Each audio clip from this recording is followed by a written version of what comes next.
नमस्कार, जी बिजनेस पर आपका स्वागत है। आप देख रहे हैं पावर ब्रेकफास्ट। हफ्ते का आखिरी कारोबारी सत्र और सबसे पहले विदेशी बाजार देखें, क्योंकि यहां पर भारी गिरावट के साथ फिलहाल हम देख रहे हैं ट्रेड एशियाई बाजार की शुरुआत गिरावट के साथ होती हुई करीब 2% की गिरावट देखेंगे। एसजीएक्स निफ्टी में 14,903 के लेवल्स पर ये 275 अंक टूटकर फिलहाल ट्रेड कर रहा है। एसजीएक्स निफ्टी में भारी गिरावट यहां पर देखने को मिल रही है। साथ ही अगर जापान के बाजार देखें, 750 अंकों की गिरावट के साथ यहां पर भी कामकाज। एशियाई बाजार की एक तस्वीर आपके सामने होगी लाल निशान के साथ। हर तरफ यहां पर ट्रेड आप देखेंगे। सबसे पहले एसजीएक्स निफ्टी, जापान के बाजार में भी भारी गिरावट और डाउ फ्यूचर्स भी आप देखिए लाल निशान के साथ फिलहाल ट्रेड करते हुए यहां पर सपाट ट्रेंड डाउ फ्यूचर्स की तरफ से भी आता हुआ। तो एशियाई बाजार की कमजोर शुरुआत, और ये कमजोरी की शुरुआत कहां से होती हुई देखिए, बीती रात अमेरिकी बाजार में भी गिरावट हावी हुई है और खासतौर से अमेरिका में बॉन्ड यील्ड बढ़ने से बाजार यहां पर बुरी तरह से टूटते हुए दिखे हैं। महंगाई दर बढ़ने की आशंका में अमेरिकी बाजार में गिरावट का यहां पर दौर शुरू हुआ है और डाउ करीब 560 अंकों की गिरावट के साथ कल क्लोजिंग में बंद हुआ। वहीं नैस्डैक में 4 महीने की सबसे बड़ी गिरावट देखने को मिली, 450 अंक टूटता हुआ दिखा। कल की क्लोजिंग से लेकर आज की ओपनिंग की अगर बात करें, क्लोजिंग को अगर जोड़ने की कोशिश करें फिलहाल के रेट से ग्लोबल मार्केट्स में, तो डाउ फ्यूचर्स में कल 3:30 बजे 31,964 के लेवल्स देखने को मिल रहे थे। फिलहाल 31,410 के स्तरों पर ट्रेड हम देख रहे हैं। गोल्ड आप देखिए यहाँ पर $1794 जहां पर था, ये $1769 पर फिलहाल ट्रेड करता हुआ दिख रहा है। और ब्रेंट क्रूड आप देखिए $67 के साथ कल क्लोजिंग 3:30 बजे दिखा रहा था, वहीं 67 से $66 पर फिलहाल ये ट्रेड करता हुआ दिख रहा है। लेकिन चलिए, अमेरिकी बाजार का शुरुआती ट्रेंड क्या है, कौन से लेवल्स पर ये ट्रेड कर रहा है, एशियाई बाजार, ये सब तो हमने जाना, लेकिन विस्तार से हुआ क्या है विदेशी बाजार में समझ लेते हैं। हमारे साथ आज वरुण दुबे जुड़े हैं। Varun, good morning. बताएं, धड़ाम हो चुका है विदेशी बाजार, इसके पीछे की वजह? डेफिनेटली धाराशाही हो चुका है विदेशी बाजार, और सबसे बड़ी बात यह कि कल गिरने के बाद संभलने की कोशिश की लेकिन संभल नहीं पाए। सबसे बड़ा प्रॉब्लम ये है विदेशी बाजारों के साथ, खासकर यूएस के मार्केट के साथ। जैसे कि आप हाईलाइट भी कर रही थी कि जो बॉन्ड यील्ड्स है वो अब लगातार बढ़ने लगी है। कल करीब 1.45% से बढ़ के जो यूएस की 10 ईयर ट्रेजरी बॉन्ड यील्ड है वो एकाएक 1.6 तक पहुंच गई थी। उसके बाद कूल ऑफ हुई, 1.52 पे बंद हुई। लेकिन कहीं ना कहीं ये जो बॉन्ड यील्ड्स है उसका बढ़ना, ये एक सबसे बड़ी अब दिक्कत की बात हो गई है, क्योंकि लोग अब जो रिस्की एसेट्स है इक्विटी, उससे शिफ्ट कर रहे हैं कहीं ना कहीं बॉन्ड्स में, क्योंकि वहाँ यील्ड्स बढ़ रही है। अब बॉन्ड यील्ड क्यों बढ़ रही है, उसके 2-3 बड़े रीजन है। एक तो वहाँ के जो इकोनॉमिक आंकड़े आ रहे हैं ना, वो अब कहीं ना कहीं सुधर रहे हैं। आप जनवरी में जो ड्यूरेबल गुड्स की ग्रोथ है उसको देखिए, यूएस में 3.4% पे रही है, जबकि माना जा रहा था कि करीब 1% पे रहेगी। तो ये एक इकोनॉमिक आंकड़ा है। दूसरा, जो इनिशियल जॉबलेस क्लेम्स के नंबर्स आए हैं वो अनुमान से कम है, तो ये भी कहीं ना कहीं साफ दर्शा रहा है कि इकोनॉमी में जो सुधार है वो अच्छी तरीके से हो रहा है। और इसके लिए अब ये माना जा रहा है कि जो इन्फ्लेशन है वो शायद उम्मीद से ज़्यादा बढ़ता हुआ नजर आए। हालांकि फेड ने ये कह दिया है कि हमें इन्फ्लेशन को लेकर कोई चिंता नहीं, अगर ये बढ़े तो भी, लेकिन मार्केट इसको एक चिंता की बात मान रहा है, जिसके कारण आप देख रहे हैं कि जो बॉन्ड यील्ड्स है उसमें बढ़ोतरी देखने मिली। इसके कारण खासकर जो आईटी स्टॉक्स है, नैस्डैक को अगर आप देखें तो अक्टूबर के बाद सबसे बड़ी गिरावट देखने मिली, और जो इकोनॉमिक रिलेटेड स्टॉक्स है वहाँ तेजी आज भी बरकरार है। इसका इंपैक्ट आप एशियन मार्केट्स में भी देख रहे हैं, जहाँ भारी गिरावट देखने मिल रही है। चलिए, बिल्कुल, और अब आगे बढ़ते हैं। और कल अमेरिकी बाजारों में भारी गिरावट देखने को मिली है। क्या है गिरावट की वजह और कैसा होगा भारतीय बाजार पर इसका असर, इस पर बातचीत करने के लिए हमारे साथ ग्लोबल मार्केट एक्सपर्ट अजय बग्गाजी जुड़ गए हैं। अजय सर, गुड मॉर्निंग, स्वागत है आपका जी बिजनेस पर। अमेरिका में बॉन्ड यील्ड बढ़ने से बाजार में गिरावट देखने को मिल रही है, इसका एक इवेंचुअल इंपैक्ट एशियाई बाजार पर भी आज पड़ता हुआ दिख रहा है। महंगाई बढ़ने का डर यहाँ पर अमेरिकी बाजार की वजह देख रहे हैं हम, टूटा हुआ यहाँ पर अमेरिकी बाजार है। क्या लगता है भारतीय बाजार पर इसका असर क्या होगा? जी मानसी, अगर आप देखिए तो पिछले 3 दिनों में तीनों दिन शुरुआती अमेरिकी बाजार नीचे जा रहा था, बट 2 दिन रिकवरी आई क्योंकि पावेल की टेस्टिमनी थी। पहले दिन सेनेट में, दूसरे दिन उनके लोकसभा जो हाउस ऑफ रिप्रेजेंटेटिव्स में, और उनके जो चेयरमैन है, उनके आरबीआई फेड के जो चेयरमैन है, उन्होंने ये सीधा कहा था कि हमें 3 साल तक इन्फ्लेशन 2% से ज्यादा बढ़ती नहीं दिख रही। इस साल जरूर बढ़ेगी क्योंकि बेस इफेक्ट आएगा। जीडीपी भी हमारा 6% इस साल बढ़ेगा, क्योंकि 2020 में जो गिरावट आई थी उसके बनिस्बत जीडीपी इस साल बढ़ेगा, इन्फ्लेशन बढ़ेगी, बट हमें रेट बढ़ाने की गुंजाइश अगले 3 साल तक नहीं दिख रही। तो इससे मार्केट्स में काफी दिलासा आया था। कल जो हुआ है मानसी, 1.37% पे 10 साल का यूएस का बॉन्ड शुरू हुआ और जो उसका हाई था कल का 1.63 पे आया और खत्म होते हुए वो 1.5% से थोड़ा ज्यादा था। तो बॉन्ड मार्केट कैचअप कर रहा है। स्टॉक मार्केट ने ऑलरेडी जो इतनी बड़ी उछाल दिखाई है, तो इसमें कुछ ज्यादा घबराने की बात नहीं है। ऐसा नहीं है कि ट्रेंड बदल गया है। पॉलिसी बहुत अकोमोडेटिव है, बहुत लिक्विडिटी है। ऐसा नहीं है कि यूएस डॉलर बहुत आगे भाग गया है। यूएस डॉलर की एक तरफा पोजीशन थी, शॉर्ट्स थी, वो दिसंबर और जनवरी में वर्कआउट हुआ और यूएस डॉलर एक ठहराव पे है। थोड़ा सा बड़ा है बट इतना कुछ नहीं बड़ा है। तो हमारे मार्केट्स के लिए क्या संकेत है? आज गिरावट है जरूर शुरुआती, बट हो सकता है आज में ही कुछ क्लैरिटी आ जाए। आज वो 1.9 ट्रिलियन डॉलर्स का मानसी बिल पारित हो रहा है हाउस ऑफ रिप्रेजेंटेटिव्स में, और अगर इस पे मिनिमम वेज पे जो अटके हुए हैं उस पे अगर समझौता हो जाता है तो अगले हफ्ते आप सेनेट में भी ये बिल पारित हो सकते हैं, जिसके चलते एक बहुत दमदार स्टिमुलस यूएस मार्केट में आने वाला है 1.9 ट्रिलियन डॉलर्स का। अगले हफ्ते ये मार्केट्स को उठाएगा, तो कोई भय की बात नहीं है। मार्केट्स बहुत आगे भाग गए थे, अब थोड़ा सा ठहराव लेंगे, करेक्शन है थोड़ी सी, हो सकता है 2 से 4% करेक्शन आए अगले कुछ दिनों में, बट मुझे लगता है हफ्ते 10 दिन में वापस से मार्केट बिल्कुल। अजय सर शुक्रिया ये जानकारी विस्तार से हमें बताने के लिए। आगे बढ़ते हैं और अब जान लेते हैं कि कल के कारोबारी सत्र में संस्थागत निवेशकों ने क्या किया। एफआईआईज ने कल की है खरीदारी 188 करोड़ की, वहीं वायदा बाजार में 7,947 करोड़ की खरीदारी है और डीआईएस ने की है 747 करोड़ की बिकवाली कैश मार्केट में। आगे बढ़ते हैं और अब रुक करते हैं हमारे स्पेशल सेगमेंट का, जहां हम रोज बात करते हैं जी बिजनेस के मैनेजिंग एडिटर अनिल सिंघवी से।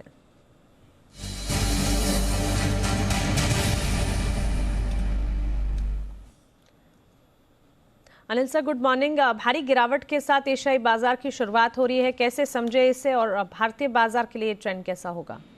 Good morning Mansi. देखिए, नई सीरीज की शुरुआत है और पिछली सीरीज में खास तौर से 2 हफ्ते बड़े उतार चढ़ाव भरे रहे हैं और उसके बाद बाजार थोड़े संभलते हुए दिखे। सीरीज की समाप्ति हमने 15,000 के ऊपर की है। मुझे नहीं लगता कि बहुत ज्यादा घबराने की, डरने की जरूरत है। 250 पॉइंट के आसपास दिख रहा है आपको नीचे। अगर 250-300 पॉइंट नीचे बाजार खुलते तो तुरंत आपके लिए खरीदारी के मौके होंगे। बेसिकली बात वही है, नीचे की तरफ 14,700 और ऊपर की तरफ 15,300, ये 600 पॉइंट की रेंज है जिसमें बाजार आपको वोलेटाइल ट्रेड करते हुए दिखेंगे पोजिशनल ट्रेड के लिहाज से। और ऐसे में एक बड़ा गैप आपको नीचे की तरफ मिलता है तो वहां पर आप हल्की फुल्की खरीदारी करने की सोच सकते हैं। जो कुछ भी कारण है अमेरिकी बाजारों के गिरने के, बॉन्ड यील्ड बढ़ने का और वहाँ ब्याज दरें बढ़ने का डर, जैसा अभी बग्गा साहब भी बता रहे थे, ये लॉन्ग टर्म चीजें हैं। शॉर्ट टर्म में चूंकि अमेरिकी बाजार पिछले 3-4 दिनों से रिकॉर्ड हाई बना रहे थे और लगातार मजबूती के साथ बढ़ रहे थे, तो उसके लिए एक हल्का फुल्का करेक्शन आना था। करेक्शन आने के लिए जो कारण चाहिए वो आपको मिल गए। तो मुझे लगता है कि जैसा भारतीय बाजारों ने 15,431 का हाई बनाने के बाद करेक्शन दिया है, कमोबेश उसी तरह का करेक्शन अमेरिकी बाजारों में भी आ रहा है। हाँ, अगले 2-3 दिन थोड़े वहाँ कमजोरी या उतार चढ़ाव भरे रह सकते हैं, तो उस लिहाज से आपको थोड़ी सावधानी रखनी है। मेरा ये मानना है कि जब तक आप 14,600 14,750 की रेंज को होल्ड करके वहाँ टिकते हैं तब तक बाजारों में डरने और घबराने की जरूरत नहीं है, लेकिन थोड़ी वोलेटिलिटी बढ़ेगी। तो बड़ा गैप हो, नीचे खुले 250-300 पॉइंट, तो खरीदारी का मौका होगा। जो लेवल्स इंपॉर्टेंट होंगे आज के लिए 14,725 14,850, ये वो रेंज है जिस पर आपको सपोर्ट के तौर पर फोकस करना है। ऊपर 15,075 15,175 ये वो रेंज है जहाँ पर प्रॉफिट बुकिंग, तो गैप से खुलने के बाद फिर 15,000 के आसपास आना वापस मुश्किल होगा, लेकिन ये रेंज है ऊपरी स्तरों पर जिस पर आपको फोकस करना है। बैंक निफ्टी का जहाँ तक सवाल है, यहाँ गिरावट थोड़ी ज्यादा हो सकती है निफ्टी के मुकाबले में। अगला अहम सपोर्ट 35,250 35,600 का रहेगा बैंक निफ्टी के लिए, और ऊपरी स्तरों पर 36,750 36,900 वो रेंज है जहाँ पर बैंक निफ्टी पर आपको सप्लाई और सेलिंग आती हुई दिखेगी। सर शुक्रिया ये जानकारी के लिए और आज के लिए पहली स्ट्रैटेजी हमें बताने के लिए। चलिए आगे बढ़ते हैं और एक बड़ी खबर का रुख करते हैं। फर्टिलाइजर कंपनियों से जुड़ी बड़ी एक्सक्लूसिव खबर के साथ हमारे साथ जुड़ रही हैं जी बिजनेस के एग्जीक्यूटिव एडिटर स्वाति खंडेलवाल। स्वाति बताएं क्या खबर है, कहां पर फोकस करना है हमें? बिल्कुल, ये बहुत ही बड़ी खबर है सरकार की तरफ से। अगर हम निजीकरण की बात करें, और आप देख रहे हैं पिछले कई दिनों से एक ही थीम चल रही है, सरकार के पालेज में, वो है निजीकरण यानी प्राइवेटाइजेशन। और अब मुझे सूत्र बता रहे हैं कि जो सेक्टर फोकस में है वो है फर्टिलाइजर सेक्टर। जी हाँ, बहुत सारी कंपनी सरकार ने आइडेंटिफाई की हैं जिनमें ये निजीकरण होगा। इनफैक्ट सूत्र हमें बता रहे हैं कि दीपम ने इस पर निजीकरण पर काम शुरू किया है। कुछ फर्टिलाइजर्स कंपनीज यहाँ शॉर्ट लिस्ट हुई हैं। पहले चरण में सूत्र बता रहे हैं एनएफएल और आरसीएफ इन दोनों को सरकार बेचेगी। जी हाँ, इसमें अपनी पूरी हिस्सेदारी खत्म करने के लिए सरकार तैयार है, इसको प्राइवेटाइज करेगी। और आप देख रहे हैं जो स्टेप सरकार ले रही है पर्टिकुलरली फर्टिलाइजर सेक्टर में, चाहे आप डायरेक्ट बेनिफिट ट्रांसफर की बात करें, डायरेक्ट कैश ट्रांसफर की बात करें, और उसके बाद हम देख रहे हैं यूरिया को भी जो सब्सिडी मुक्त कराने की बात आगे चलकर होगी। बहुत सारी चीजें उसी डायरेक्शन में जा रही हैं, उसको प्राइवेटाइज करने की पूरी कोशिश की जा रही है और ये ही सरकार की सोच है। हमें सूत्र बता रहे हैं कि एनएफएल और आरसीएफ इन दोनों में अब काम दीपम शुरू कर रही है कि किस तरह से डाइवेस्ट होगा, किस तरह से प्राइवेट प्लेयर्स को यहाँ बुलाया जाएगा और उनको मैनेजमेंट कंट्रोल के साथ कंपनीज यहाँ हैंडओवर की जाएंगी। तो फर्टिलाइजर कंपनीज यहाँ प्राइवेटाइजेशन में दिखते हुए आते हुए, और आप जानते हैं आरसीएफ के पास ऑलरेडी 2 बड़े ऑपरेटिंग यूनिट्स महाराष्ट्र में है और एनएफएल भी पानीपत और भटिंडा में उसके प्लांट्स 15.5% से उनकी सबसे ज्यादा लार्जेस्ट यूरिया प्रोड्यूसर है amongst public sector companies India की। अगर हम बात करें दो बड़े कंपनीज जिनकी प्राइवेटाइजेशन। बिल्कुल स्वाति, शुक्रिया ये तमाम जानकारी के लिए और एक्सक्लूसिव हमें बताने के लिए। इससे जुड़े जितने भी अपडेट्स होंगे इस पर हमारी नजर है, हम आप तक पहुंच जाएंगे। खबरों वाले शेयर्स के लिए हमारे साथ आज कुशल जुड़े हैं। कुशल, गुड मॉर्निंग, बताएं खबरों वाले शेयर्स कौन से हैं?